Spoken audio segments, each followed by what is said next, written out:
Welcome back to my evening blog. मैं भूल ही गई क्या बोल रहा था।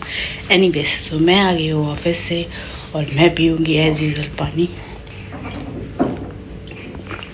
एंड मैं थोड़ा सा रेस्ट करने के बाद फ्रेशन अप होंगे एंड आफ्टर दैट मैं डिसाइड करूँगी कि क्या करना है आज। So let me get freshen up and then I will get back and start अपना रूटीन।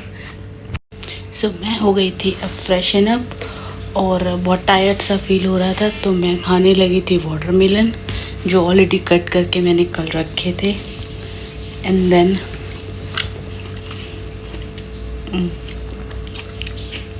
आफ्टर दिस हम जाएंगे किचन में और हम आपको दिखाएंगे हम क्या बनाने वाले हैं। अभी तक तो मैंने कुछ डिसाइड नहीं किया है कि मुझे क्या बनाना है, बट मे बी मैं खिचड़ी बनाऊंगी क्योंकि ज़्यादा लार्ज स्केल में बनाने का मन नहीं है।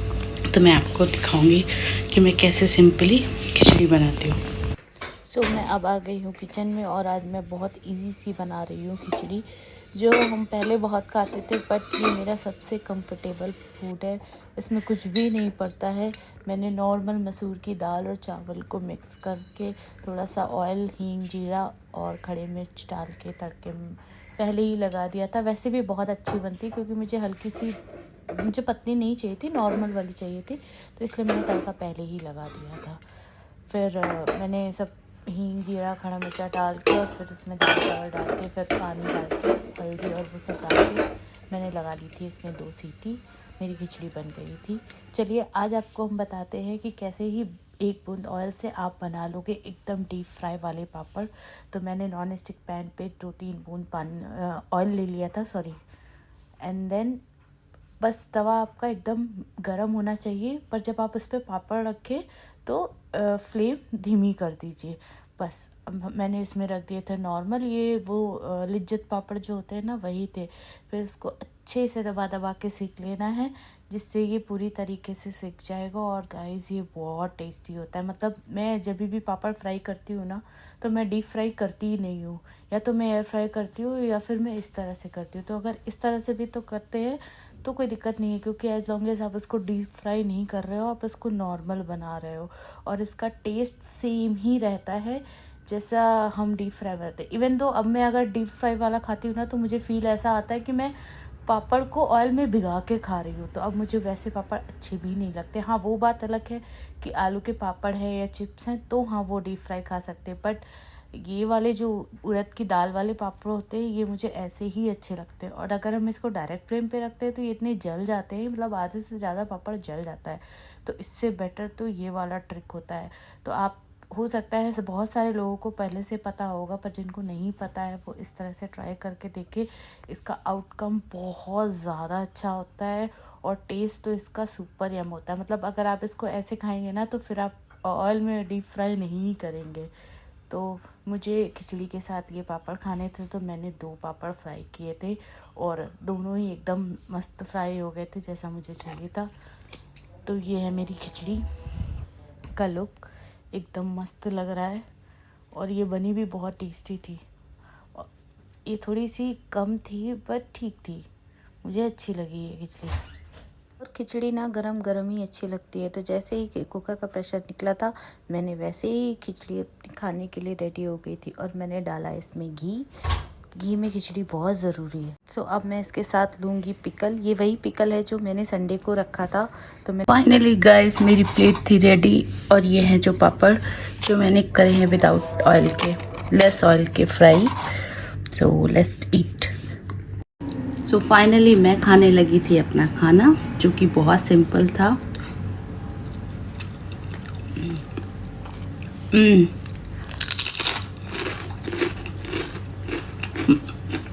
अगर आप इस पापड़ को ऐसे फ्राई करके खाओगे तो आप बिल्कुल भी रिग्रेट नहीं करोगे कि आपने इसको विदाउट ऑयल और लेस ऑयल में फ्राई किया है।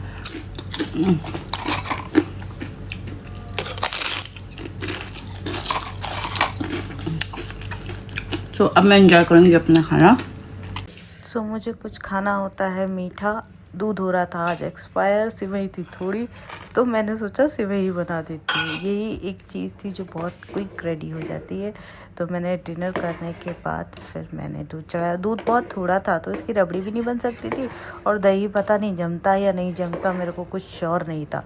तो मैंने सोचा कि एक काम करते हैं, इसकी सेवई बना देते हैं, वो मैं अभी भी खा लूँगी और सुबह भी खा लूँगी। सो फाइनली गाइस, अब टाइम आ गया था मेरे मीठे का।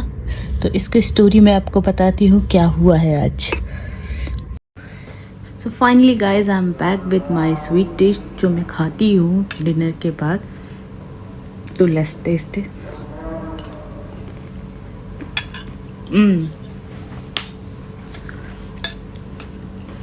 मैंने इसमें स्टीविया डाली थी, थोड़ी सी ज़्यादा हो गई है, बट इट्स ओके।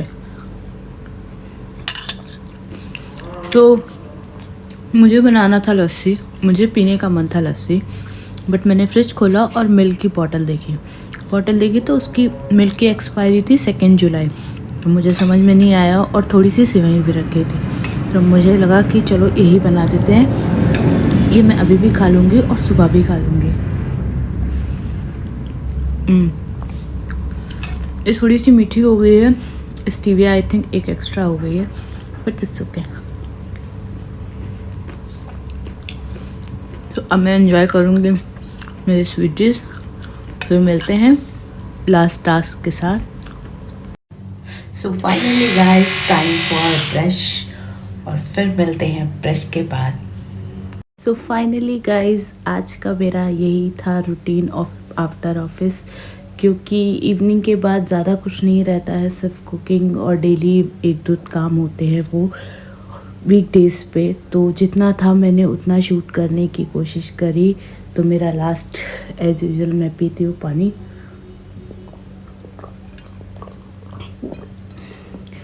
सो ये व्लॉग मैं यहीं पे एंड करती हूँ। अगर आपको पसंद आ रही है मेरी video, so please like, share and subscribe and give your support. मैं कोशिश कर रही हूँ कुछ ज़्यादा कैप्चर करने की, बट मैं घर से दूर रहती हूँ, तो मेरे पास रूटीन में सिर्फ यही चीज़ रहती है कि ऑफिस से आने के बाद जो खाया पिया है बस उसका ही वीडियोस होती है। बाकी तो मैं कुछ ज़्यादा खास करती नहीं हूँ। हाँ, जब हम घर पे रहते हैं तो बहुत सारी चीज़ें रहती है, तो उसका हम कैप्चर कर सकते हैं। तो जब भी मैं इंडिया जाऊंगी तो मैं ज़रूर वो सारी वीडियोस कैप्चर करूंगी और आप लोग के लिए अपलोड करूंगी। सो तब तक आप लोग को इसी रूटीन को देखना पड़ेगा। So please like, share and subscribe and give your support. So मुझे मिलेगा मोटिवेशन। सो कल मिलते हैं एक नए ब्लॉग, नए रूटीन के साथ। तब तक के लिए गुड नाइट। जय माता की, जय श्री राम।